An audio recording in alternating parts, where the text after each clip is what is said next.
حەشتی شعبی لە ترسی بۆردمان بارەگاکانیان چۆڵ دەکەن. وەزارەتی بەرگری سووریا لەسەر هێرشەکان ڕاگەیەنراوێکی بڵاو کردەوە. بەرپرسێکی ئەمریکی ڕایگەیان دەبوو لە زووەوە ئیدارەی بایدن هەستی بەوە بکردایە کە استراتیژیەکەی بۆ هێورکردنەوەی ئێران وێرانکەر بووە.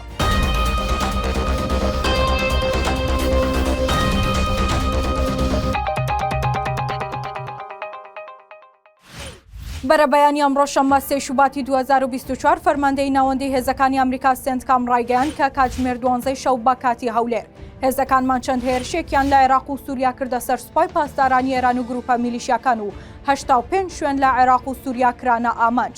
هێرشە ئاسمانیەکانی ئەمریکا ناوچەکانی ڕۆژاوای عێراقی گرتەوە. ئەو هێرشانە کرانە سەر شارۆچکەی ئەلقایم لە پارێزگای ئەنبار کە هاوسنوورە لەگەڵ سووریادا.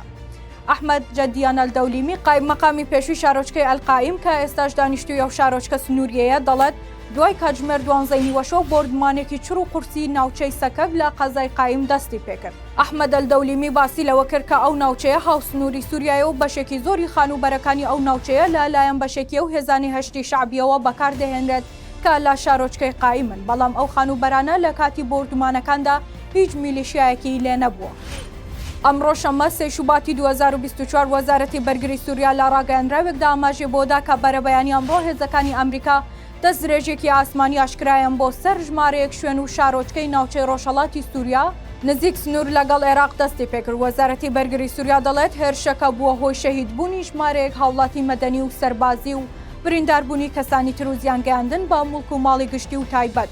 ئەوەشی خستە ڕوو کە ئەو ناوچەی ئەمریکا لە ڕۆژهەڵاتی سووریا کردیەتی ئامانج هەمان ئەو ناوچەیە کە سوپای عەرەبی سووریا لە دژی پاشماوەکانی ڕێکخراوەی تیرۆریستی داعش تێیدا دەجەنگێت. ئەمەشەوە پشتڕاست دەکاتەوە کە ئەمریکا و هێزە سەربازیەکانی تێوەگلەون و هاوپەیمانن لەگەڵ ئەم ڕێکخراوە و کار دەکەن بۆ زیندووکردنەوەی سووریا و عێراق. بڵاوکردنەوەی ئەم بەیاننامەیە لە کاتێکدایە بەرەبەیانی ئەمڕۆ شەممە 3 دوای 2024. هێزی ئاسمانی ئەمریکا لە عێراق و سووریا هێرشی کردە سەر 85 بنکە و بارەگاکانی فەیلەقی قودسی سوپای پاسدارانی ئێران و گروپە میلیشیاکان. هەروەها سێنتکۆم ئاماژەی داوە لە زنجیرە هێرشەکاندا ناوەندی فەرماندەیی، بنکەی هەواڵگری، شوێنی هەڵدانی موشک و هاون، کۆگای درۆنەکان و چەند پشتیوانیەکی لۆجستی گروپە میلیشیاکانی سەر بە ئێران کراوەتە ئامانج.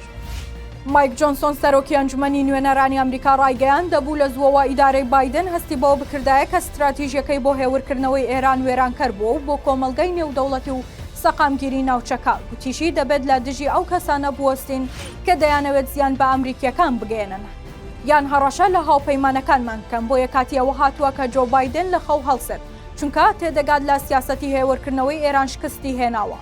جۆنسۆن ئاماژەی بەوەش کرد کە لە مانگی ئۆکتۆبەری ساڵی 2023 تا ئێستا زیاتر لە 150 هێرش بۆ سەر هێزەکانی ئەمریکا لە ڕۆژهەڵاتی ناوەڕاست ڕوویداوە و دەبوو ئەمریکا دەست بەجێ وەڵامێکی ڕوون و یەکلاییکەرەوەی دژی هێرشکردنە سەر هێزەکانی ئەمریکا بدابایەوە.